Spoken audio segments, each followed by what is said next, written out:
ഞാനൊരു കാര്യം പറഞ്ഞാൽ നിങ്ങൾ കേൾക്കണമെങ്കിൽ നിങ്ങൾ ചെറിയൊരു കാര്യം പറയുമ്പോൾ ഞാനും കേൾക്കണ്ടേ? അപ്പം നിങ്ങളിൽ ചിലരൊക്കെ ആവശ്യപ്പെട്ട പോലെ മുടിയൊക്കെ കളർ ചെയ്ത് ബ്ലാക്ക് ആക്കിയിട്ടുണ്ട്. അപ്പം നമുക്ക് ആരംഭിക്കലാമാ? നല്ല ചിക്കൻ ബിരിയാണി ഉണ്ടാക്കി വെച്ചിട്ട് വന്നിട്ട് നക്കിയിട്ട് പോടാ, ഞാനിത് രാവിലെ മുതൽ കുറെ കഷ്ടപ്പെട്ട് ഉണ്ടാക്കിയതാണ്, എൻ്റെ ത്യാഗമാണ് ഈ ബിരിയാണി, നിനക്ക് വേണ്ടി ഞാൻ ഉണ്ടാക്കിയത് തന്നെയാണെന്നും പറഞ്ഞിട്ട് നമ്മൾ അണ്ണാക്കിലോട്ട് ഒരാൾ കുത്തിത്തിരികാണ്. എന്നിട്ട് പറയാണ് ബിരിയാണി തിന്നാൽ മാത്രം പോരാ, കുറച്ച് നന്ദിയും കൂടെ കാണിക്കണം, അത്രയും ബുദ്ധിമുട്ടിയാണ് ഞാൻ ഇത് ഉണ്ടാക്കിയത് എന്ന് പറയാണ് നമ്മളെടുത്ത്. സത്യമായിട്ടും ആ ബിരിയാണി നമുക്ക് വേണ്ടി മറ്റേയാൾ ഭയങ്കര കഷ്ടപ്പെട്ട് ത്യാഗ സഹിച്ചൊക്കെ ഉണ്ടാക്കിയതൊക്കെ തന്നെയാണ്, അതിന് നമുക്ക് നന്ദി വേണ്ടാണ്, അതന്നെയാണ് റിയാലിറ്റി. നിങ്ങൾ പോയി ഇഷ്ടത്തോടെ ആ ബിരിയാണി കഴിക്കുമോ ഇല്ലയോ? നിങ്ങളെ സത്യസന്ധമായ ഉത്തരം കമന്റ് ആയിട്ടിരുന്നേ. നമ്മളില്ലേ സഹിക്കാൻ പറ്റാത്ത വിശപ്പുണ്ടെന്ന് വിചാരിക്കുക, വേറെ ബിരിയാണി കിട്ടാൻ നമുക്ക് വേറെ യാതൊരു വഴിയില്ല. വിശപ്പാണല്ലോ ഏറ്റവും വലിയ പ്രശ്നം ഈ ലോകത്തെ. അപ്പൊ നമ്മൾ ബിരിയാണി കഴിക്കും. പക്ഷെ നമ്മൾ ഓർക്കും ഇത്തിരി കഞ്ഞാണെങ്കിലും വേണ്ടില്ലായിരുന്നു, സ്നേഹത്തോടെ, കണക്ക് പറയാതെ, ഔദാര്യം എന്ന തോന്നലില്ലാതെ, തിരിച്ചു നന്ദി ഡിമാൻഡ് ചെയ്യാതെ കിട്ടിയിരുന്നെങ്കിൽ എന്ന് മനസ്സിലോർത്തോണ്ട് ഈ ബിരിയാണി ഇങ്ങനെ തിന്നുകയും ചെയ്യും. ഇതെന്തിനാ ഞാനിപ്പോൾ ഈ കഞ്ഞിക്കഥയും ബിരിയാണി കഥയൊക്കെ പറഞ്ഞെന്നല്ലേ? വീഡിയോയുടെ അവസാനം പറയാം, ട്വിസ്റ്റ് ഉണ്ട്. ഈ തിരഞ്ഞെടുപ്പിൽ ഞാൻ കണ്ട രസകരമായൊരു കാര്യം നിങ്ങളോട് പറയാനുണ്ട്.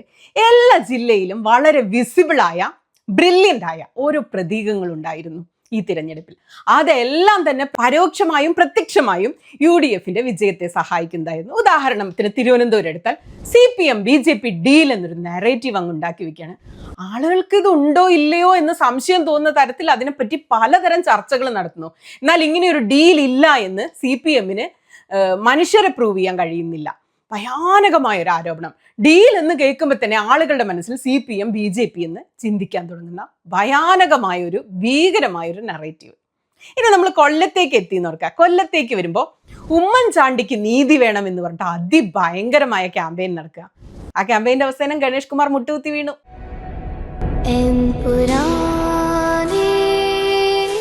കോട്ടയത്ത് എത്തുമ്പോൾ ചാണ്ടി ഉമ്മന്റെ സൈക്കിൾ യാത്ര, ആദർശം പറച്ചില്, അപ്പന്റെ കല്ലറ, ഫ്ലക്സ് ഇല്ലാത്ത പ്രചാരണം, ആകെ ബഹളമാണ് അവിടെ. കൊടികൾ കാണും, ചുരത്ത് കാണും, പാർട്ടി ചിഹ്നം ഞങ്ങൾ പ്രിന്റ് ചെയ്യും, ഒപ്പം 25ഓളം വീടുകൾ പണിയുന്നുണ്ട്. ആലപ്പുഴയ്ക്ക് എത്തിയപ്പോഴേക്കും സംഗതി മാറി പറഞ്ഞു. G സുധാകരൻ എന്ന CPMൽ നിന്നും ഇറങ്ങി വന്ന മുതിർന്ന നേതാവ് നിറഞ്ഞു നിൽക്കുകയാണ് കളം നിറയെ. ആരോപണ പ്രത്യാരോപണങ്ങൾ, ചെറ്റ എന്ന പിണറായിയുടെ പ്രയോഗം വരുന്നതോടെ ഗ്രൗണ്ട് മാറുകയാണ്. G സുധാകരൻ എത്ര വലിയ ചെറ്റത്തരമാണ് കാണിച്ചത് എന്നാണ്, അതിന് വേറെ വാക്കില്ല എൻ്റെ നിഘണ്ടുവിൽ. അദ്ദേഹത്തിന്റെ ചെറ്റയെന്നല്ല, ഇനി വറ്റ മത്സ്യം എന്ന് വിളിച്ചാലും ഞാൻ ചെയ്തോടെ. അതിലുപരി ആലപ്പുഴയിൽ വലിയൊരു പ്രതീകം ഉണ്ടായിരുന്നു, ഒരു സ്ഥാനാർത്ഥി ഉണ്ടായിരുന്നു, AD തോമസ്. രക്ഷാപ്രവർത്തനം എന്നത് ഈ തിരഞ്ഞെടുപ്പിലെ പ്രധാനപ്പെട്ട ഒരു വാക്കും പ്രചാരണായുധവും പ്രതീകവുമായിരുന്നു. അതിന്റെ ഇരയായിരുന്നു AD തോമസ്. തല്ലുകൊണ്ട് കുഞ്ഞല്ലേ, നിനക്ക് വേണ്ടി ഞങ്ങൾ പ്രാർത്ഥിക്കുന്നുണ്ട്, എന്തായാലും ജയിക്കും, വോട്ട് ചെയ്യും എന്നൊക്കെയാണ് വോട്ട് അഭ്യർത്ഥിച്ച് ചെല്ലുമ്പോഴുള്ള ജനങ്ങളുടെ പ്രതികരണം എന്ന് തോമസ് തന്നെ പറയുന്നു. ഞങ്ങളുടെ തല്ലുകൊണ്ട കുഞ്ഞല്ലേ, നിനക്ക് വേണ്ടിയാണ് ഞങ്ങൾ പ്രാർത്ഥിക്കുന്നത്. പത്തനംതിട്ടയിൽ എത്തുമ്പോൾ വീണ്ടും ഡീൽ ആരോപണം, 2020 മത്സരിക്കുന്ന ആ കൂടി വൻ കച്ചറയും CPMും BJPയും തമ്മിൽ എന്താണെന്ന ചർച്ച. എറണാകുളത്ത് എത്തുമ്പോൾ മതേതര പ്രതീകമായി ഷിയാസിനെ അവതരിപ്പിക്കുന്നു. വിശുദ്ധവാരത്തിന് തുടക്കം കുറിക്കുന്ന ദിവസം കൂടിയാണ് കുരുത്തോല പെരുന്നാളോശാന. പാലക്കാട് വളരെ ബുദ്ധിപൂർവ്വമാണ് UDF നീങ്ങിയത്. രാഹുൽ മാങ്കൂട്ടം വിഷയമുള്ളത് കൊണ്ട് വളരെ സൈലന്റ് ആയി കടന്നുകൂടാനായിരുന്നു ശ്രമം. രമേശ് പിഷാരടിയെ നിർത്തി CPMൽ നിന്നും PK ശശിയെയും സുരേഷിനെയും ഒക്കെ അടർത്തിയെടുത്ത് ഒരു പ്രത്യേക രീതിയിലുള്ള ബഹളമില്ലാത്ത വോട്ട് പിടുത്തമൊക്കെ രാഷ്ട്രീയം പറയുന്നുണ്ടായിരുന്നില്ല. അതുകൊണ്ട് തന്നെ പാലക്കാട് മുഴുവൻ സീറ്റൊന്നും പിടിക്കാൻ UDFന് കഴിഞ്ഞുമില്ല. ജനങ്ങളെ വലിയവരായി തന്നെ കാണണം, അവരെ ബഹുമാനിക്കണം, അവരാണ് ഇതിന്റെ എല്ലാം ചുക്കാൻ പിടിക്കുന്നുള്ള ബോധ്യം ഓരോ നിമിഷവും ഓരോരുത്തരും ഓരോ പൊതുപ്രവർത്തകനും മനസ്സിൽ ഓർക്കണം. കോഴിക്കോട് എത്തിയപ്പോൾ PV അൻവറിനെ ഇടയ്ക്ക് ഫാത്തിമ താഹിലിയ ആകെ മൊത്തം ഇരവാദ പ്രചാരണം നടന്ന്. കൂട്ടത്തിൽ ഷാഫി പറമ്പിലിന്റെ അതിഭീകര പ്രചാരണത്തിന് നേതൃത്വം നൽകുന്ന ഷാഫി പറമ്പിൽ. മലപ്പുറത്ത് എത്തിയപ്പോൾ എന്താണ്, SIR ഉണ്ട്, ജോയി മത്സരിക്കുന്ന മതേതര തവനൂർ എന്ന പ്രതീകമുണ്ടായി. കണ്ണൂരെത്തിയപ്പോൾ പൊടിപൂരം, സഖാവ് കുഞ്ഞികൃഷ്ണൻ, സഖാവ് ഗോവിന്ദൻ, KK രമ, ഇത്രയും പ്രതീകങ്ങൾ മതിയായിരുന്നു അവിടെ UDFന് ജയിക്കാൻ. പക്ഷെ കാസർഗോഡ് എന്നെ സംബന്ധിച്ച് അത്ഭുതമായിരുന്നേ. ഈ സന്ദീപ് വരെ തൃക്കരിപ്പൂരിൽ മത്സരിക്കുന്നത് എന്ന് കേട്ടപ്പോൾ ഞാൻ പോലും പറഞ്ഞു പോയി. ആരോ ഫേസ്ബുക്കിൽ ഇതേക്കുറിച്ച് ഇട്ടൊരു കമന്റ്, ഇതിലും ഭേദം കയ്യും കാലും കെട്ടി റെയിൽവേ ട്രാക്കിൽ കൊണ്ട് തള്ളുന്നായിരുന്നു, അത് ശരിയല്ലേ എന്ന് എനിക്കും തോന്നിയെന്ന് ഞാൻ പറഞ്ഞിട്ടുണ്ട്. എന്തൊക്കെയായാലും സന്ദീപ് വാര്യർക്ക് ജയിക്കുന്ന ഒരു സീറ്റ് കൊടുക്കാമായിരുന്നില്ലേ കോൺഗ്രസ് എന്ന് ഞാൻ പറഞ്ഞിട്ടുണ്ട്. എല്ലാ പ്രവചനങ്ങളെയും അട്ടിമറിച്ചുകൊണ്ട് സന്ദീപ് വാര്യർ ജയിച്ചു. സന്ദീപ്, അഭിനന്ദനങ്ങൾ. അന്ന് പറഞ്ഞ കമന്റിൽ ഞാൻ ഇന്ന് വളരെയധികം ഖേദിക്കുന്നു. സോറി സന്ദീപ്. 60 വർഷക്കാലത്തെ ഒരു ഇടതുപക്ഷ ലെഗസി അതിൽ നിന്നൊരു മോചനം തൃക്കരിപ്പൂരിലെ ജനങ്ങൾ ആഗ്രഹിച്ചിരുന്നു എന്നുള്ളത് വ്യക്തമാണ്. പറഞ്ഞു വന്ന എന്താ അറിയോ, ഇത്തരത്തിൽ പ്രതീകങ്ങൾ സൃഷ്ടിച്ചുകൊണ്ടായിരുന്നു UDFന്റെ പ്രവർത്തനം, പ്രചാരണം, അതിനൊടുവിലുണ്ടായ വിജയം. കനകുലാണോ സതീശനാണോ ഇതിന്റെയൊക്കെ ബ്രെയിൻ എന്ന് എനിക്കറിയില്ല. എന്തായാലും ഇത് പ്ലാൻ ചെയ്ത വലിയ ബുദ്ധിയായിരുന്നു. അവരതിൽ വിജയിക്കുകയും ചെയ്തു. കഴിഞ്ഞ വീഡിയോയിൽ ഞാൻ പറഞ്ഞതുപോലെ ശക്തമായ പ്രതീകങ്ങൾ മനസ്സിനെ വളരെ പെട്ടെന്ന് സ്വാധീനിക്കും.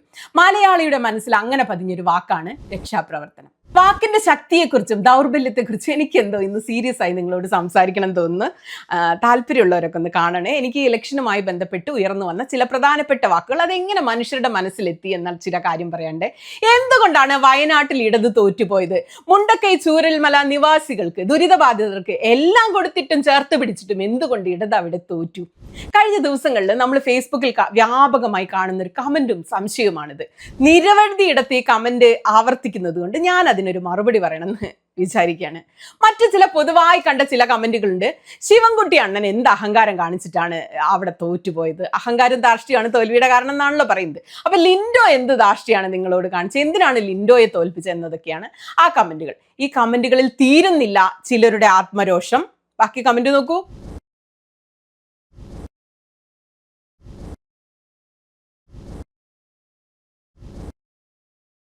മറ്റാരുണ്ട് LDF അല്ലാതെ എന്നതായിരുന്നു തെരഞ്ഞെടുപ്പ് പരസ്യവാചകം LDFന്റെ. LDF എന്നാണ് പോസ്റ്ററിൽ എഴുതിയിട്ടുള്ളതെങ്കിലും പോസ്റ്ററിൽ കാണുന്ന പടം പിണറായി വിജയന്റെ മാത്രമാണ്. LDF എന്നാൽ പിണറായി വിജയൻ മാത്രമല്ലല്ലോ, ജോസ് കെ മാണി, ബിനോ വിശ്വ, ആരൊക്കെയോ ഉണ്ട് അതില് അല്ലെ? അവരൊക്കെ കൂടെ ചേരുന്നതാണ് LDF എന്ന് പറയുന്നത്. അല്ലാതെ പിണറായി വിജയന്റെ മാത്രം കുത്തക എന്ന് പറയുന്നത് CPM എന്ന പാർട്ടിയാണ്. ഒരു ഇലക്ഷനിൽ പോലും ഈ ഘടകകക്ഷി നേതാക്കളുടെ പടം വെക്കുന്നില്ല. പിണറായി വിജയന്റെ കവർ പേജ് ആയുള്ള പടം ഞാൻ ഈ എടുത്തുകൊണ്ടിരുന്നത്. അതുകൊണ്ട് ജോസ് കെ മാണിയുടെ കേരള കോൺഗ്രസ് എല്ലാ സീറ്റിലും തോറ്റു. കാരണം വ്യക്തിത്വമല്ലല്ലോ, ഇവരുടെ പാർട്ടിയുടെ എന്തോ വാലായിട്ടല്ലേ പോകുന്നത്. പിണറായിയുടെ വാലായി മാറിയത് കൊണ്ടായിരിക്കാം ചിലപ്പോൾ ജോസ് കെ മാണി തോറ്റുപോയത്. സ്വന്തം പാർട്ടിയൊന്നും തോന്നുന്നില്ല. CPI കുറച്ചുകൂടെ ബുദ്ധിപൂർവ്വമാണ് ഇലക്ഷനെ നേരിട്ടത്. ഒരു വേറിട്ട പാർട്ടിയാണ് തങ്ങളെന്ന് കാണിച്ചുകൊണ്ട് ഇടയ്ക്ക് വിമർശിക്കുക, അങ്ങനെ ഇങ്ങനെയൊക്കെ ചെയ്ത് നിന്നുകൊണ്ട് അവരുടെ തോൽവിയുടെ ആഴം കുറവായിരുന്നു. മറ്റാരുണ്ട് LDF അല്ലാതെ എന്നാണ് എഴുതിയത്. ആരാണ് LDF അല്ലാതെ? ഈ പടം തരുന്നൊരു സന്ദേശം എന്താണ്? പിണറായി വിജയൻ അല്ലാതെ മറ്റാരും ഇല്ല എന്നുള്ളതാണ്. അപ്പൊ പിന്നെ ശിവൻകുട്ടി അണ്ണനും ലിൻഡോയും എങ്ങനെ തോറ്റു എന്ന് പ്രത്യേകം നമ്മൾ എടുത്തു ചോദിക്കുന്നില്ല. പിണറായി വിജയൻ തോറ്റു, അത്രേ കരുതേണ്ടതുള്ളൂ. കേരളത്തിൽ മുഴുവൻ വെച്ചത് പിണറായി വിജയന്റെ ഫ്ലെക്സ് ആണ്. എല്ലാവരും തോറ്റു, കൂട്ടത്തിൽ ശിവൻകുട്ടി അണ്ണനും തോറ്റു, ലിൻഡോ തോറ്റു. അല്ലാതെ വ്യക്തിപരമായ തോൽവിയായിട്ട് അതിനൊന്നും എടുക്കേണ്ടതില്ല. പക്ഷെ അപ്പോഴും മലയാളികൾ ചിലരെ ജയിപ്പിച്ചു. മുഹമ്മദ് റിയാസ്, ബാലഗോപാൽ. മുഹമ്മദ് റിയാസിലേക്ക് ഈ മരുമോൻ എന്ന് വിളിച്ചിട്ട് UDF ഭയങ്കര അപമാനിക്കലും ആക്രമിക്കലായിരുന്നു. കേൾക്കുന്നവർക്ക് സഹതാപം തോന്നുന്ന തരത്തിലുള്ള ആക്രമണം. അത്രയൊന്നും അപമാനം പുള്ളി അർഹിക്കുന്നില്ല. ശിക്ഷ ആവശ്യത്തിൽ കൂടുതലായി. ശിക്ഷ കഴിഞ്ഞാൽ പിന്നെ പുറത്ത് വിടല്ലേ വോട്ടർമാർക്ക് തോന്നിക്കാണുമായിരിക്കും. ബാലഗോപാലിന്റെ കാര്യത്തിൽ എനിക്ക് തോന്നുന്നു ബാലഗോപാൽ ഭയങ്കര സൗമ്യനായൊരു പാർട്ടിക്കാരനാണ്. പുള്ളിയുടെ മുഖത്ത് നോക്കിയിട്ട് ഐഷ പോറ്റിയുടെ മുഖത്ത് കുത്താൻ വോട്ടർമാർക്ക് തോന്നില്ല. സീറ്റിനായി മറുകണ്ഠം ചാടി ഐഷ പോറ്റിക്ക് കുത്താൻ വോട്ടർമാർക്ക് തോന്നിയില്ല. ബാലഗോപാൽ ജയിച്ചു. എന്നാൽ ഇത്രയും വലിയ തരംഗത്തിലും തോറ്റുപോയൊരു വലിയ കോൺഗ്രസ്സുകാരനുണ്ട്. ആരായിരുന്നത്? TN പ്രതാപൻ. അതാ ഞാൻ പറഞ്ഞത്, നമ്മൾ ഈ വോട്ടർമാരെ വില കുറച്ച് കാണരുത്. ഇവർ അതീവ ബുദ്ധിശാലികളാണ്. പൊതുജനം കഴുതിയൊന്നുമല്ല, നല്ല ബുദ്ധിയാണ് ഇവർക്ക്. അവർക്കറിയാം ആരെ ജയിപ്പിക്കണം, ആരെ തോൽപ്പിക്കണം, എത്ര ഭൂരിപക്ഷം കൊടുക്കണം, എത്ര ഭൂരിപക്ഷം കൊടുക്കണ്ട എന്നൊക്കെ ഇവർക്ക് കൃത്യമായി ധാരണയുണ്ട്. ഭാഷ എന്ന് പറയുന്നത് വളരെ പ്രധാനപ്പെട്ട ഒരു സംഗതിയാണെന്നാണ് പറഞ്ഞു വരുന്നത്. നമ്മളൊരു കാര്യം പറയാൻ ഏത് വാക്കുകൾ ഉപയോഗിക്കുന്നു എന്നത് വളരെ വളരെ വളരെ പ്രധാനമാണ്. ഞാനിപ്പോൾ നിങ്ങളോട് സംസാരിക്കുന്നത് പോലും മറ്റാരുണ്ട് LDF അല്ലാതെ എന്ന് കേട്ടപ്പോൾ മനുഷ്യരെന്താ ചെയ്തത്? ആ ചോദ്യത്തിന് ഉത്തരം തേടിപ്പോയി. ആരാ ഉള്ളത് ഇയാളല്ലാതെ എന്ന് ചോദിപ്പോയി. UDFന് വോട്ട് ചെയ്തു അവര്. കാരണം അതൊരു ചോദ്യമായിരുന്നു, മറ്റാരുണ്ട് LDF അല്ലാതെ. അല്ലെങ്കിൽ അതിലുപരി അതിലൊരു അഹന്ത ഉണ്ടായിരുന്നു അല്ലെ. ഞാനല്ലാതെ മറ്റാരും ഇല്ല എന്നുള്ളൊരു ഭയങ്കര ധാർഷ്ട്യമായിരുന്നു. അത് മനുഷ്യർക്ക് ഇഷ്ടപ്പെട്ടില്ല. മനുഷ്യരൊക്കെ ആത്മാഭിമാനം ഉള്ളവരല്ലേ. ഇതുപോലെ മുമ്പൊരു പരസ്യവാചകം ഉണ്ടായിരുന്നേ, ഇടതില്ലെങ്കിൽ ഇന്ത്യയില്ല എന്ന്. അതും ആളുകൾക്ക് ഇഷ്ടപ്പെടാൻ സാധ്യതയില്ല. ഇതൊരു ഭയങ്കര കടന്ന പ്രയോഗമാണ്. എന്നാൽ മുമ്പ് ഭരണം കിട്ടിയപ്പോൾ ഉപയോഗിച്ച LDF വരും എല്ലാം ശരിയാവും. എന്ത് രസം അത് കേൾക്കുമ്പോൾ, എന്തൊരു മോട്ടിവേഷൻ അല്ലേ. LDF വരും എല്ലാം ശരിയാവും. വോട്ട് ചെയ്തു ആൾക്കാർ. ഭയങ്കര വിശ്വാസമായിരുന്നു, പ്രതീക്ഷയായിരുന്നു. അതിൽ ജനങ്ങൾ വിശ്വസിച്ചു. അടുത്തത് എന്തായിരുന്നു? ഉറപ്പാണ് LDF. ജനങ്ങളുടെ മനസ്സിൽ പതിഞ്ഞു. ജനങ്ങളത് വിശ്വസിച്ചു. LDFന്റെ ഇത്തവണത്തെ പല പ്രചാരണവും നെഗറ്റീവ് ആയിരിക്കുകയും അത് തിരിച്ചടിക്കുകയും ചെയ്തു എന്നാണ് പറഞ്ഞത്. മനുഷ്യർക്ക് ഇഷ്ടപ്പെടില്ല ഇങ്ങനത്തെ അഹന്ത. Language of the third reach എന്നൊരു പുസ്തകത്തിലാണെന്ന് തോന്നുന്നു, ഉറപ്പില്ല, തെറ്റിനാണെങ്കിൽ തിരുത്തണേ. ജർമ്മനിയിലെ നാസികൾ എങ്ങനെയാണ് ഭാഷയെ ഒരു ആയുധമായി ജൂതർക്കെതിരെ ഉപയോഗിച്ചത് എന്നതിൻ്റെ ഒരു പഠനമാണത്.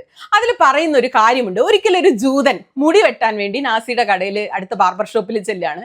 പക്ഷെ നാസി മുടി വെട്ടാൻ തയ്യാറാവുന്നില്ല. അല്ല, ഞാൻ നിന്റെ മുടിയൊന്നും വെട്ടില്ല. പറ്റൂല എന്ന് പറഞ്ഞു. അതെന്താന്ന് ചോദിക്കുമ്പോൾ പറയാണ്, ഹിറ്റ്ലർ പറഞ്ഞിട്ടുണ്ട് ഒരു ജൂതന്റെ മുടി പോലും തൊട്ട് നോവിക്കാൻ പാടില്ലെന്ന് പറഞ്ഞിട്ടുണ്ട്, അതുകൊണ്ടാണെന്നാണ് പറയുന്നത്. ആരോടാ പറയണേ? പിന്നീട് ഈ ജൂതരെ അവർ എന്ത് ചെയ്തു എന്ന് ഓർക്കണം. ഞാൻ കോട്ട് ചെയ്ത ബുക്ക് കറക്റ്റ് ആണോ എന്ന് എനിക്ക് സംശയമുണ്ട്, അറിയാവുന്നവർ തെറ്റാണെങ്കിൽ തിരുത്തിയിടണേ. ഓർമ്മയിൽ നിന്ന് പറഞ്ഞാണേ, അതുപോലെ ശക്തമാണ് ഭാഷ, അത്ര പവർഫുൾ ആണ്. അതേസമയം നമുക്ക് ഇഷ്ടമുള്ള പോലെ ഉപയോഗിക്കാം, വളച്ചൊടിക്കാം, ഏത് രീതിയിലും ഉപയോഗിക്കാം. അതിനൊക്കെ അപ്പുറം ഈ കേൾക്കുന്നവന്റെ മനസ്സിലാണ് ഭാഷ എന്നാണ് ഞാൻ വിശ്വസിക്കുന്നത്. നമ്മൾ എത്ര നല്ല കാര്യം ചെയ്തിട്ടും കാര്യമില്ല, നന്നായി സംസാരിക്കാൻ നമുക്ക് അറിയില്ലെങ്കിൽ, നന്നായി കമ്മ്യൂണിക്കേറ്റ് ചെയ്യാൻ അറിയില്ലെങ്കിൽ അത് ആളുകളിലേക്ക് എത്തില്ല, ശരിയായ അർത്ഥത്തിൽ ആളുകൾ എടുക്കുകയില്ല. പരനാറി ചെറ്റ ഡാഷ്മോനെ വീട്ടിൽ പോയി പറ ഒക്കെ കേൾക്കുന്നത് ആളുകൾക്ക് വിഷമാ ശരിക്ക് അതൊക്കെ കേൾക്കുന്നത്. അവർ ചിലപ്പോൾ അത് പ്രകടിപ്പിക്കൊന്നുമില്ല പരസ്യമായിട്ട്, പക്ഷെ ഉള്ളിൽ അതിൻ്റെ ഒരു വല്ലാത്ത വല്ലായ്മ, അയ്യോ അത് കേട്ടുപോയല്ലോ എന്നുള്ളത് ഉണ്ടാവും. മുഖ്യമന്ത്രി തെരഞ്ഞെടുപ്പിന് മുമ്പ് എല്ലാവർക്കും ഇന്റർവ്യൂ കൊടുത്തു പിണറായി വിജയൻ. സുജിത് ഭക്തന്റെ പോഡ്കാസ്റ്റിൽ ഒരു പരസ്യം ഉണ്ടായിരുന്നു. സുജിത്ത് മുഖ്യമന്ത്രിയെ കൊണ്ട് പറഞ്ഞ് പറയിപ്പിക്കുക, കയറി വാടാ മക്കളെ എന്ന് പറയിപ്പിക്കുന്നത്. അത് കേട്ടപ്പോ ചിലരൊക്കെ കൊള്ളാലോ, എന്ത് രസമാണെന്ന് വിചാരിച്ചിട്ടുണ്ടാവും. പക്ഷെ ചിലർ വിചാരിച്ചിട്ടുണ്ടാവും, ഇയാൾ എന്തെങ്ങനെയൊക്കെ കാണിക്കുന്നു, ഇയാൾ ശരിക്കും ഇങ്ങനെയുള്ള ആളല്ലല്ലോ, ഇങ്ങനെയുടെ പേഴ്സണാലിറ്റി ഇതല്ലല്ലോ, ഇതുമായിട്ട് മാച്ച് ആവുന്നില്ലല്ലോ എന്ന് ചിലർക്ക് കരുതി കാണും. ആ ചിന്ത തീരുന്നതിന് മുമ്പേ പിറ്റേന്ന് രാവിലെ മലയാളി മുന്നിലേക്ക് ഒരു ഷോക്കിംഗ് വീഡിയോ വരികയാണ്. അത് വീട്ടിൽ പോയി ചോദിച്ചാൽ മതി. ആളുകൾ ശരിക്കും ഇത് കേട്ട് ഞെട്ടിപ്പോയി, ഞാനും ഞെട്ടിപ്പോയി. കാരണം ആ ചോദിച്ച ആള് പാർട്ടിക്കാരനാണോ അല്ലയോ അതൊന്നും അവിടെ പ്രസക്തിയില്ല. ഇങ്ങനെയൊക്കെ പറയാൻ പറ്റുമോ? അപ്പോഴാണ് സുജിത്തിന്റെ വീഡിയോയിലെ പിണറായിയും റിയൽ പിണറായിയും തമ്മിൽ ആളുകൾ താരതമ്യം ചെയ്യാൻ മനസ്സിൽ. അങ്ങനെ മനുഷ്യർ അമ്പരന്ന് പോവുകയാണ്. എന്തിനാണ് ഒരു മനുഷ്യന് ഇത്രയും അസഹിഷ്ണുത? സ്റ്റേജിൽ സെൽഫി എടുക്കാൻ വരുന്ന ഒരു പെൺകുട്ടിയോ എന്ന് തോന്നിപ്പിക്കുന്ന ഒരു പെൺകുട്ടിയോട് അദ്ദേഹം പെരുമാറുന്ന ഒരു വീഡിയോ ഉണ്ടായിരുന്നു. ആ പെൺകുട്ടി തന്നെ പിന്നീട് വന്ന് പറയുന്നത് ഞാൻ സെൽഫി ഒന്നും ചോദിച്ചല്ല, വേറെ കാര്യമാണെന്ന് പറഞ്ഞാലും ആളുകളുടെ മനസ്സിൽ പതിയുന്ന ആ ദൃശ്യത്തിന്റെ ശക്തി എന്ന് പറയുന്നത് ഭയങ്കരമാണ്. ഞാൻ ഭയങ്കരം എന്ന് പറയരുതെന്ന് ആളുകൾ പറയുന്നുണ്ട്. ആ ദൃശ്യത്തിന്റെ ശക്തി വളരെ പ്രാധാന്യമുള്ളതാണ്. മൈക്ക് വെക്കുന്ന ആളുകളോട് ദേഷ്യപ്പെടുന്ന പിണറായി വിജയൻ മനുഷ്യർ ഒരിക്കലും പൊറുക്കാത്തൊരു കാര്യം എന്താണെന്ന് അറിയാമോ? പൊതു ഇടത്തിൽ അപമാനിക്കപ്പെടുന്നത് ആളുകൾ ക്ഷമിക്കില്ല. നമ്മളിപ്പോൾ രഹസ്യമായിട്ട് ഒരാൾ വിളിച്ചുകൊണ്ട് പോയി നമ്മളെ കുറച്ച് അപമാനിച്ചു വിചാരിക്കാം, നമ്മൾ അത് അത്ര വലിയ സീരിയസ് ആയിട്ട് ചിലപ്പോൾ എടുക്കണമെന്നില്ല. നമ്മൾ പോട്ടെ വിഷമുണ്ട് പോട്ടെ വിചാരിച്ച് അങ്ങ് പൊറുക്കും. അതുപോലെ ആരോടും ചെയ്യാൻ പാടില്ലാത്തൊരു കാര്യം എന്താ അറിയോ? ഒരിക്കലും ഒന്നും തിരിച്ചു പറയില്ല എന്നുറപ്പുള്ള നമ്മുടെ താഴെയുള്ള പാവപ്പെട്ടവരെ, ശബ്ദമില്ലാത്തവരെ അപമാനിക്കരുത്. ഒരിക്കലും തിരിച്ച് സംസാരിക്കില്ല എന്ന് പറയും. ഇപ്പൊ സദസ്സിൽ നിന്ന് ചോദ്യം ചോദിക്കുന്ന ആള്, മൈക്ക് വെക്കുന്ന ആൾ, ആ പെൺകുട്ടിയൊക്കെ ഭയങ്കര ശബ്ദമില്ലാത്ത ആളുകളുടെ ഒരു പ്രതീകമാണ്. അവരെ അപമാനിച്ച ആളായാൽ അത് ശരിയല്ല, അത് ആളുകൾ പൊറുക്കില്ല. അതേസമയം ഇപ്പൊ മാധ്യമപ്രവർത്തകരോട് കടക്ക് പുറത്ത് എന്ന് പറയാം, അതിൽ വലിയ പ്രശ്നമൊന്നും ഞാൻ കാണുന്നില്ല. കാരണം ഈ മാധ്യമപ്രവർത്തകർക്ക് തിരിച്ചു വേണമെങ്കിൽ ചോദ്യം ചോദിക്കാം, ചാടിക്കടിക്കാം, ക്രോസ് വിസ്താരം ചെയ്യാം, വൈകുന്നേരം ചാനലിൽ പോയി വീഡിയോ, അവർക്ക് അതിനൊക്കെയുള്ള പവർ ഉണ്ട്. അവരോട് അത് ചെയ്യുന്നതിൽ വലിയ പ്രശ്നമൊന്നുമില്ല. ശരിയല്ല, പക്ഷെ പ്രശ്നമില്ല. മോഹൻലാലുമായുള്ള ഇന്റർവ്യൂ കണ്ടപ്പോഴും എനിക്ക് ഈ ഒരു പ്രശ്നം തോന്നി. നമ്മുടെ മനസ്സിലുള്ള ആ തൊഴിലാളി നേതാവ് നമ്മുടെ പിണറായി വിജയൻ ആ ഇന്റർവ്യൂവിൽ ഒരു ഇമേജുമായിട്ട് മാച്ച് ആവാത്ത പോലെ എനിക്ക് ഇങ്ങനെ തോന്നുന്നു. അപ്പോൾ ഉദാഹരണത്തിന് ആ ബോഗൻ വില്ല ചെടി, പൂവ്, മോഹൻലാല്, പട്ടി ഒക്കെയുള്ള ആ ഒരു മനോഹര ഫ്രെയിമിനേക്കാൾ എനിക്കിഷ്ടം അദ്ദേഹത്തിന്റെ മറ്റു പല ജീവിതത്തിലെ റിയൽ ഫ്രെയിമുകളാണ്. അതുപോലെ അതിൽ സംസാരിച്ച കാര്യങ്ങൾ, ഉദാഹരണത്തിന് ഒരു കാര്യം പറഞ്ഞാൽ, ജീവിതത്തിലെ എന്തിൻ്റെയെങ്കിലും പേരിൽ അങ്ങ് പശ്ചാത്തപിച്ചിട്ടുണ്ടോ? എൻ്റെ ഒരു കോളേജ് പഠനകാലത്ത് ഒരു സുഹൃത്തുണ്ടായിരുന്നു, നല്ല അടുത്ത സുഹൃത്താണ്. മദ്യപാനത്തിലേക്ക് നീങ്ങി പുള്ളി. അപ്പോൾ പിന്നെ ഞാൻ ആ ബന്ധം അങ്ങ് വിച്ഛേദിച്ചു. പിന്നെ എനിക്ക് പലപ്പോഴും തോന്നിയിട്ടുണ്ട് ആ ബന്ധം വിച്ഛേദിച്ചത് അയാളെ കൂടുതൽ നാശത്തിലേക്ക് എത്തിച്ചു. അയാൾ വല്ലാതെ തകർന്നുപോയി. 16 വർഷം പാർട്ടി സെക്രട്ടറി, 10 വർഷം മുഖ്യമന്ത്രി, ജീവിതകാലം മുഴുവൻ കേരള രാഷ്ട്രീയത്തിൽ നിറഞ്ഞു നിന്ന ഒരു മനുഷ്യൻ ഇത്രയും ബാലിശമായൊരു മറുപടി ഇങ്ങനെ ഒരു ചോദ്യത്തിന് നൽകുന്നത് എന്നെ പോലെയുള്ള ചിലരെങ്കിലും ചിലപ്പോൾ അത് പ്രതീക്ഷിക്കുന്നുണ്ടാവില്ല. പറഞ്ഞു വന്നത്, മനുഷ്യരുടെ മനസ്സിൽ പിണറായി വിജയൻ എന്ന കമ്മ്യൂണിസ്റ്റ് നേതാവിന് ഒരു രൂപവും ഭാവമുണ്ട്. റിയൽ പിണറായി വിജയൻ വേറെ ഒന്നുണ്ട്. PR ഉണ്ടാക്കിയെടുത്ത പിണറായി വിജയൻ, ഇപ്പൊ ഈ സുജിത് ഭക്തൻ കാണിക്കുന്ന പോലത്തെ ഒരു പിണറായി വിജയൻ, ഈ 3 പിണറായി വിജയനും തമ്മിൽ എവിടെയൊക്കെയോ പൊരുത്തപ്പെടാതെ പോവാ. ഈ പൊരുത്തക്കേടുകള് മനുഷ്യരുടെ മനസ്സിൽ ഭയങ്കര ഒരു കരടായിട്ട് ഇങ്ങനെ കിടക്കും. സുജിത്തിന്റെ വീഡിയോയിൽ കയറി വാടാ മക്കളെ എന്ന് പറഞ്ഞ് പിറ്റേ ദിവസം റിയൽ ലൈഫിൽ പോയിട്ട് വീട്ടിൽ പോയി പറയടാ എന്ന് പറയുന്ന പോലത്തെ ഒരു വൈരുദ്ധ്യം, അത് ഭയങ്കര തൊണ്ടയിൽ ഒരു മുഴ പോലെ നമുക്ക് വിഴുങ്ങിയാൽ പോവാതെ കിടക്കും. അത് മനുഷ്യർക്ക് ശരിക്കും പ്രശ്നമുള്ള സാധനമാണ്. കാരണം അവർ കൺഫ്യൂസ്ഡ് ആവും, ഇതിൽ ഏതാണ് ഈ റിയൽ മനുഷ്യനെന്ന്. നിങ്ങൾ ഗുരുവായൂരിലെ ചന്ദനം പോലെ വെണ്ണയൊന്നും ആവണ്ട, അത്രയും നന്നാവണ്ട. റിയൽ എന്താണോ അത് തന്നെ ആളുകളെ കാണിച്ചാൽ മതി. ഈ പൊരുത്തക്കേട് മനുഷ്യരുടെ മനസ്സിൽ വരുന്നതാണ് പ്രശ്നം. വേറെ ഒരു കാര്യം ഇവിടെ പറയാണ്ട്, ഒരു മലയാളി എന്ന നിലയിൽ എനിക്ക് ഭയങ്കര അപമാനം തോന്നുന്നൊരു കാര്യമാണ് മുണ്ടക്കൈ ചൂരൽമല ദുരന്തം അനുഭവിച്ചവരെ അപമാനിക്കുന്ന സോഷ്യൽ മീഡിയ കമന്റുകളിൽ നിറയുന്ന രാഷ്ട്രീയ പാപ്പരത്വം എന്ന് പറയുന്നത് സഹിക്കാൻ പറ്റാത്ത കാര്യമാണ്. നിങ്ങൾ സോഷ്യൽ മീഡിയ ഒന്ന് നോക്കുക. എന്തേലും കൊടുത്ത് ഒഴിവാക്കണമായിരുന്നു നന്ദികെട്ട വയനാടെന്ന് കമന്റ് ഇടുക ഇവര്. എന്നിട്ട് അതേ ശ്വാസത്തിൽ പറയുകയാണ് തെറ്റുതിരുത്തി ഞങ്ങളെ പാർട്ടി മടങ്ങി വരുന്നത്. ഇതിലൊരു അടിസ്ഥാന വൈരുദ്ധ്യമുണ്ട്. വയനാട്ടുകാർക്ക് വാരിക്കോരി കൊടുത്തിട്ടും അവർ നന്ദി കാട്ടിയില്ല എന്ന തോന്നലും, തെരഞ്ഞെടുപ്പിലെ പരാജയം വിശകലനം ചെയ്ത് തെറ്റുകൾ മുഴുവൻ തിരുത്തി ഞങ്ങൾ ഭയങ്കര നല്ല പാർട്ടിയായിട്ട് രാഷ്ട്രീയ പാർട്ടിയായി തിരിച്ചു വരുമെന്ന രാഷ്ട്രീയ പ്രസ്താവനയും ഒത്തുപോകുന്നില്ല. അതിലൊരു കാരണമുണ്ട്. തെറ്റുകൾ തിരുത്തും എന്ന് പറയുന്നത് ഒരു ജനാധിപത്യ മര്യാദയാണ്. എന്നാൽ വയനാട്ടുകാർ നന്ദിയില്ലാത്തവരാണെന്ന് പറയുന്നത് അരാഷ്ട്രീയ ബോധമാണ്, അരാഷ്ട്രീയവാദമാണ്, കമ്പോള യുക്തിയാണ്. ആ സാധനം മുതലാളി കഷ്ടപ്പെടുന്ന തൊഴിലാളിയെ സഹായിക്കുന്നു, അതിന് തൊഴിലാളി കടപ്പെട്ടിരിക്കണം, നന്ദി വേണം. ഈ മനോഭാവമാണ് ഇപ്പോൾ സോഷ്യൽ മീഡിയയിൽ വയനാട്ടിലെ ദുരിതബാധിതർക്ക് നേരെ വലിയ സൈബർ ആക്രമണമായിട്ട് ഈ അഴിച്ചു വിട്ടിരിക്കുന്ന ഈ കമന്റുകൾ മുഴുവൻ. ഭയങ്കര അപമാനം തോന്നുക അത് വായിക്കുമ്പോൾ. ഞാൻ നിനക്ക് വേണ്ടി എന്തെങ്കിലും സഹായം ചെയ്താൽ നീ തിരിച്ച് അതിനെനിക്ക് പ്രത്യുപകാരം ചെയ്യണമെന്ന പ്രത്യയശാസ്ത്ര വരേണ്യ ചിന്തയാണ് ഇവിടെ പ്രവർത്തിക്കുന്നത്. ഇത് ജാതിയുക്തി, രാജാ പ്രജാബന്ധം, ഒരു ചാരിറ്റി കച്ചവടം പോലെയായി മാറും. നമ്മളെല്ലാം നാഴികയ്ക്ക് 40 വട്ടം പറയുന്ന അരാഷ്ട്രീയത എന്ന സാധനമാണ് ഇതിലുള്ളത്. ഇപ്പൊ അംബേദ്കർ ഒക്കെ വിഭാവനം ചെയ്ത ഒരു ഇന്ത്യൻ ഭരണഘടനയുണ്ട് അല്ലേ? ആ ഇന്ത്യൻ ഭരണഘടനയിൽ ഈ ജനാധിപത്യ സംവിധാനത്തിൽ ഒരു തെരഞ്ഞെടുക്കപ്പെട്ട സർക്കാർ എന്നത് ജനങ്ങളുടെ സേവകരാണ്. ഭക്ഷണമില്ലാത്തവർക്ക് ഭക്ഷണം നൽകണം, പ്രകൃതിക്ഷോഭത്തിൽ വീട് നഷ്ടപ്പെട്ടവർക്ക് വീട് നൽകണം, എല്ലാത്തിനും പരിഹാരം ഉണ്ടാക്കുക എന്നത് ആ ജനതയെ തെരഞ്ഞെടുത്ത സർക്കാരിന്റെ കടമയാണ്, ഉത്തരവാദിത്തമാണ്, റെസ്പോൺസിബിലിറ്റിയാണ്. ജനം സർക്കാരിനെ ഏൽപ്പിച്ച ചുമതല അതാണ്. അത് നാഴികയ്ക്ക് 40 വട്ടം ഇങ്ങനെ എടുത്തു പറഞ്ഞ് ഞാൻ അത് ചെയ്തില്ല ഇത് ചെയ്തില്ല പറയേണ്ടതില്ല, പറയാതെ ചെയ്യണം. പൗരബോധമുള്ള മലയാളികളെ പ്രജകളായി പലരും കണക്കാക്കി ഈ പ്രജകൾക്ക് ഞങ്ങളല്ലാതെ മറ്റാരുമില്ല എന്ന് തെരഞ്ഞെടുപ്പ് പ്രചാരണത്തിൽ പറയുകയും ചെയ്യുമ്പോൾ അതിന് ഭയങ്കര പ്രശ്നമുണ്ട്. അതിൽ അരാഷ്ട്രീയവാദമുണ്ട്. ഈ ജനാധിപത്യ വിരുദ്ധ മുദ്രാവാക്യത്തിന്റെ തുടർച്ചയാണ് മെയ് 4 ശേഷവും സോഷ്യൽ മീഡിയയിൽ വയനാട്ടുകാർക്കെതിരെയുള്ള കമന്റുകളായിട്ട് നിറഞ്ഞുകൊണ്ടേയിരിക്കുന്നത്. എവിടെയാണ് ഈ കമന്റ് വരുന്നത് എന്താണെന്നൊക്കെ നിങ്ങൾക്കും അറിയാം. ഞാൻ ചിലതൊക്കെ കാണിക്കുന്നു, പക്ഷെ ഒന്നും പറയുന്നില്ല. അവസാനമായി ഞാനൊരു ഫേസ്ബുക്ക് പോസ്റ്റ് വായിക്കാനിടയായി. CPM നന്നാക്കികളുടെ ക്ലാസ് കഴിഞ്ഞെങ്കിൽ ഇനി CPMന്റെ ബ്രാഞ്ച് അംഗം എന്ന നിലയിൽ എനിക്ക് ജനങ്ങളോട് കുറിച്ച് പറയാനുണ്ടെന്ന് പറഞ്ഞിട്ട് ആനന്ദ്രാജ് SR എഴുതിയൊരു ഫേസ്ബുക്ക് പോസ്റ്റ് ആയിരുന്നു അത്. അത് തുടങ്ങുന്നത് തന്നെ നമ്മുടെ പാർട്ടി പരാജയപ്പെട്ടതിന്റെ ഏറെ വിഷമത്തിനിടയിലും ഒരു നിമിഷം പോലും ആ വിഷമം ഒന്ന് പറഞ്ഞോ കരഞ്ഞോ തീർക്കാനുള്ള ലക്ഷറി ഇല്ലാതെ എൻ്റെ വീട്ടിലിട്ട് തിരുവനന്തപുരം മെഡിക്കൽ കോളേജിലേക്ക് പൊതിച്ചോർ സോർട്ട് ചെയ്തത് മെഡിക്കൽ കോളേജിലേക്ക് വണ്ടിക്കാശും കൊടുത്ത് അയച്ചതിന് ശേഷമാണ് ഞാൻ ഈ പോസ്റ്റ് എഴുതുന്നതെന്നാണ് ആ പോസ്റ്റിന്റെ തുടക്കം. എടേ നിങ്ങൾക്ക് എന്ത് വൈകാരികതയുണ്ടെങ്കിലും ഇങ്ങനെയൊന്നും എഴുതി നിറയ്ക്കരുത്. ഈ പൊതിച്ചോറ് എന്ന് പറയുന്നത് ഒരു ഔദാര്യമൊന്നല്ല, ഇതൊരു ചാരിറ്റി പ്രവർത്തനമൊന്നല്ല, നമ്മുടെ റെസ്പോൺസിബിലിറ്റി അല്ലേ. ഈ പോസ്റ്റിൽ മുഴുവൻ ഇങ്ങനത്തെ കണക്ക് പറച്ചില്ല. ഞങ്ങൾ അത് ചെയ്തു ഇത് ചെയ്തു എന്നിട്ട് നിങ്ങൾക്ക് എന്താ മനസ്സിലാവാത്തത്, നന്ദിയില്ലാത്ത എന്ന മട്ടിൽ നിങ്ങൾ ദ്വന്ദ്വത്തിലാണ് ഈ പോസ്റ്റ് പോകുന്നത്. ഞങ്ങളുടെ നേതാക്കളിൽ ചിലർ ഇങ്ങനെയാ, പോസ്റ്റിന്റെ അടുത്ത വരി ഇങ്ങനെയാണ്: ഞങ്ങളുടെ നേതാക്കളിൽ ചിലർക്ക് കഞ്ഞിക്കുഴി കോൺഗ്രസ്സുകാരെ പോലെ വെളുക്കച്ചിരിക്കാനോ കാല് പിടിക്കാനോ കഴിയില്ല. പക്ഷെ ദുരിതകാലത്ത് ഈ നാടിനെ ഞങ്ങൾ കാത്തിട്ടുണ്ട്. കേന്ദ്രം കേരളത്തെ സാമ്പത്തികമായി വരിഞ്ഞു മുറുക്കിയപ്പോൾ പോലും ഞങ്ങൾ റോഡുകളായി പാലങ്ങളായി നിങ്ങൾക്ക് കണ്ണിൽ കാണാനും അനുഭവിക്കാനും കഴിയുന്ന വികസനം ഞങ്ങൾ കൊണ്ടുവന്നിട്ടുണ്ട്. എത്ര ഞങ്ങളാ ഇതിൽ എഴുതി വെക്കുന്നത്? നിങ്ങളും നിങ്ങളുടെ മക്കളും പഠിച്ച സ്കൂളുകൾ ഞങ്ങൾ ലോകോത്തര നിലവാരത്തിലേക്ക് ഉയർത്തിയിട്ടുണ്ട്. നിങ്ങളിൽ അധികം പേരും ചികിത്സയ്ക്ക് ആശ്രയിക്കുന്ന ആശുപത്രികൾ ഞങ്ങൾ പുതുക്കി പണിതിട്ടുണ്ട്. അവിടുത്തെ സേവനങ്ങൾ ഞങ്ങൾ മെച്ചപ്പെടുത്തിയിട്ടുണ്ട്. സാമൂഹിക ക്ഷേമ പെൻഷനുകൾ കൊണ്ടുവരികയും ഉയർത്തുകയും കുടിശ്ശികയില്ലാതെ അത് കൊടുത്തു തീർക്കുകയും ഒക്കെ ഞങ്ങൾ ചെയ്തിട്ടുണ്ട്. 5 ലക്ഷം കുടുംബങ്ങൾക്ക് വീടുകൾ വെച്ച് ഞങ്ങൾ നൽകിയിട്ടുണ്ട്. ഇങ്ങനെ പോവുകയാണ് ഈ എഴുത്തെ. ഞങ്ങളത് തന്നു, നിങ്ങൾക്ക് ഇത് കിട്ടിയെന്നാണ്. ഇത് തന്നെയാണ് യഥാർത്ഥ പ്രശ്നം എന്ന് പറയുന്നത്. നിങ്ങൾ ഇങ്ങനെ കണക്ക് പറയരുത് പ്ലീസ്. എൻ്റെ ഒരു റിക്വസ്റ്റ് ആണിത്. എല്ലാവർക്കും അഭിമാനമുണ്ട്.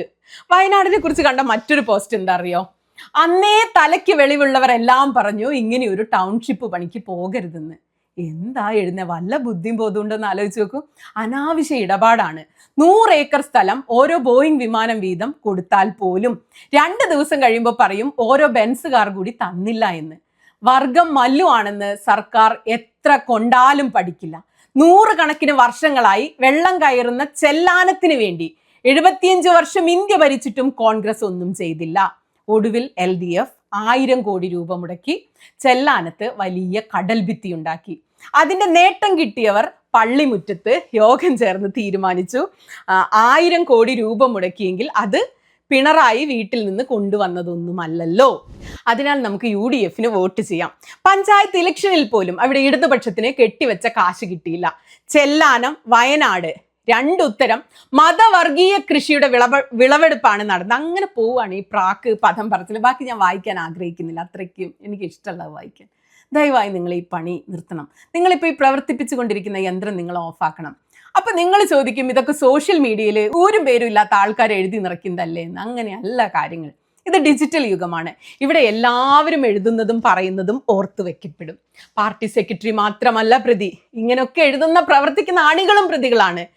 വേണമെങ്കിൽ നമുക്ക് പറയാം, അല്ലെങ്കിൽ എനിക്ക് പറയാം, എനിക്ക് പാർട്ടി മെമ്പർഷിപ്പ് ഇല്ല, ഞാൻ പാർട്ടിയെ പ്രതിനിധീകരിക്കുന്നില്ല എന്ന് നിങ്ങൾക്കും പറയാം, ആരുമല്ല എന്നൊക്കെ പറയാം. പക്ഷെ അങ്ങനൊന്നും പറഞ്ഞിട്ടൊരു കാര്യമില്ല. നമ്മൾ ഏത് ആശയത്തെ പ്രതിനിധീകരിച്ച്, ഏത് പാർട്ടിയെ പ്രതിനിധീകരിച്ച് എഴുതുന്നോ നിൽക്കുന്നോ, ചിലപ്പോൾ എന്നെ ഉൾപ്പെടെ പാർട്ടിയുടെ മുഖമായിട്ട് ചിലപ്പോൾ ആളുകൾ കാണും. ഞാൻ വൃത്തിയോട് പറയുകയാണെങ്കിൽ എല്ലാവരെയും ഓഡിറ്റ് ചെയ്യപ്പെടും. ആ ഉത്തരവാദിത്തം എല്ലാവരും കാണിച്ചേ പറ്റൂ. നിങ്ങളുടെ പ്രൊഫൈലിൽ ഒരു ചുവന്ന കൊടിയുണ്ടോ, അല്ലെങ്കിൽ രാഷ്ട്രീയം രേഖപ്പെടുത്തിയിട്ടുണ്ടോ, നിങ്ങളും പാർട്ടിയുടെ മുഖമാണ്. ഉത്തരവാദിത്തത്തോടെ പെരുമാറുക. അതാ നേരത്തെ ഞാൻ ചിക്കൻ ബിരിയാണി കൊടുക്കുകയും ഒപ്പം തെറി പറയുകയും ചെയ്യുന്നത് ശരിയല്ല എന്ന് പറഞ്ഞത് നിങ്ങൾ നിർത്തണം ശരിക്ക്. പിന്നെ നേരത്തെ ഞാൻ വാക്കുകളെക്കുറിച്ച് പറഞ്ഞു വന്നപ്പോൾ പറയാൻ മറന്നൊരു കാര്യമുണ്ട്. ഇപ്പോൾ ഈ ശവം തൂക്കി എന്നുള്ള വാക്ക് കേൾക്കുമ്പോൾ CPM-കാർക്കും പാർട്ടിക്കാർക്കും കൈയടിക്കാൻ തോന്നും, എന്തൊരു പവർഫുള്ളായ പ്രയോഗമാണെന്ന്. പക്ഷെ വയനാട്ടിൽ കോൺഗ്രസ് ആണ് ജയിച്ചത്. അതിൻ്റെ കാരണം എന്താണെന്ന് നിങ്ങൾ ചോദിക്കുന്നില്ലേ? അതാണ് ഞാൻ പറഞ്ഞത്. ഈ വാക്കുകൾ അതേ അർത്ഥത്തിലല്ല മനുഷ്യരിലേക്ക് കൺവേ ചെയ്യുക. ഇപ്പം ശവം തൂക്കി എന്ന് പറയുന്ന ആൾ ഉദ്ദേശിച്ചത് അവർക്ക് വേണ്ടി പണം പിരിച്ച് കോൺഗ്രസ് അത് പിന്നെ മുക്കി എന്നായിരിക്കും പറയുന്ന ആൾ ഉദ്ദേശിക്കുക. പക്ഷെ കേൾക്കുന്ന ആൾക്ക് ഈ ശവം എന്നും ശവം തൂക്ക് എന്നതുമൊക്കെ അവരുടെ ജീവിതത്തിലെ ഭീകരമായ ചില ഓർമ്മകളാണ്. അവർ 1-2 മാസത്തോളം കയ്യും കാലും അറ്റ മനുഷ്യരുടെ ശവം തൂക്കിയും പെറുക്കിയും എടുത്തും നടന്ന മനുഷ്യരാണ്. അവർക്ക് ആ വാക്ക് ഭയങ്കര ഭീകരമായിരിക്കും. എനിക്കറിയില്ല, അവർ ശവം തൂക്കി നടന്ന മനുഷ്യരാണ്. അവരുടെ ലൈഫിൽ ശവം തൂക്കി എന്ന വാക്കൊക്കെ വേറെ അർത്ഥത്തിലായിരിക്കും കേൾക്കുക. ഞാനത് എക്സ്പ്ലെയിൻ ചെയ്യാൻ ഉദ്ദേശിക്കുന്നില്ല. അതുപോലെ വീടിൻ്റെ വിള്ളൽ വന്നൊരു വിഷയം ഉണ്ടായിരുന്നല്ലോ, വീടിൻ്റെ മുകളിലൊരു വിള്ളൽ, എന്നിട്ട് മന്ത്രി പോയി നോക്കിയതൊക്കെ. അപ്പോൾ ആ ആരോപണം ഉന്നയിച്ച മനുഷ്യൻ ചെയ്തത് തെറ്റോ ശരിയോ അതൊന്നും അതിലൊന്നും ഒരു കാര്യമില്ല. സോഷ്യൽ മീഡിയയിൽ കണ്ട കമൻറ്റുകൾ, 14 ആളുകൾ മരിച്ചു പോയ ഒരാളാണ് ഇയാൾ, അയാളുടെ വീട്ടിൽ 14, എന്നിട്ട് ഇവനിത് ചെയ്യുന്നോ, ഇതിനെ ചോദ്യം ചെയ്യുന്നോ എന്നാണ്. അപ്പം എന്തൊരു അന്തസ്സില്ലാതെ അവതാരത്തോടെയാണ് നമ്മൾ മനുഷ്യരെ. നമ്മൾ അങ്ങനെ ചെയ്യരുത്. എനിക്ക് ഇത് കൂടുതൽ പറയാൻ പറ്റുന്നില്ല. ഞാനിവിടെ നിർത്താം, ബാക്കി നാളെ.